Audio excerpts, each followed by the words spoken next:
Cap sur Pretoria, DIF Katanga FC affine ses derniers réglages avant de défendre sa couronne. La deuxième édition de la Coupe des clubs de football des sourds des pays membres de la SADC. Et maintenant, la RDC a été invitée à travers son équipe Katanga DIF pour aller la représenter. Et ça sera à Pretoria en Afrique du Sud au mois d'août. Champion de la première organisation disputée au Zimbabwe, le DIF Katanga FC poursuit sereinement sa préparation à Lubumbashi dans le cadre de la deuxième Coupe des clubs de football des sourds des pays membres de la SADC. Sous la conduite d'Eric Bondo, le groupe peaufine les derniers détails physiques, tactiques et même techniques.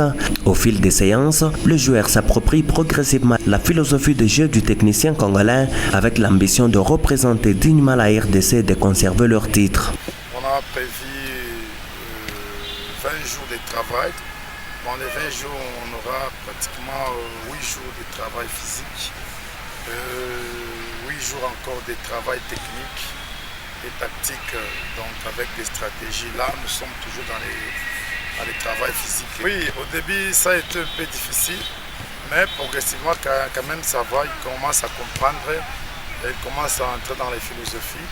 C'est vraiment une très bonne chose. Il réalise vraiment des bonnes choses à chaque fois qu'on leur dit de faire quelques exercices. Il réagit vraiment à 80%. Aujourd'hui, par rapport au début, c'était un peu difficile, mais en ce temps quand même, il s'adapte facilement.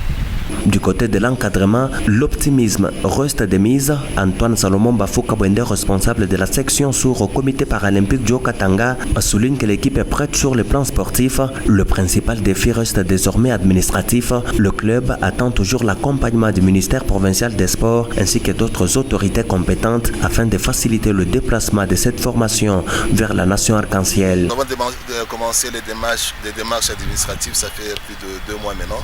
Et il ne nous reste que 15 jours. Et nous espérons que d'ici 15 jours, le ministre des Sports fera un effort, bien sûr, avec son Excellence, Monsieur le Gouverneur. Nous prions à ce qu'il puisse vraiment nous venir en aide pour les déplacements de l'équipe. Nous lançons un cri aux autorités de la province et surtout aux honorables députés que nous avons votés, s'ils peuvent venir en aide auprès de nos amis sourds qui doivent représenter notre pays et surtout notre province. Concernant les soulèvements de la République sud-africaine, Antoine Salomon Bafouka Bwende fait le point. Nous avons contacté les organisateurs et l'équipe sera dans une zone sécurisée parce que les troubles se passent dans certaines zones et l'équipe sera dans une zone sécurisée. Dans le groupe, la connexion est maximale.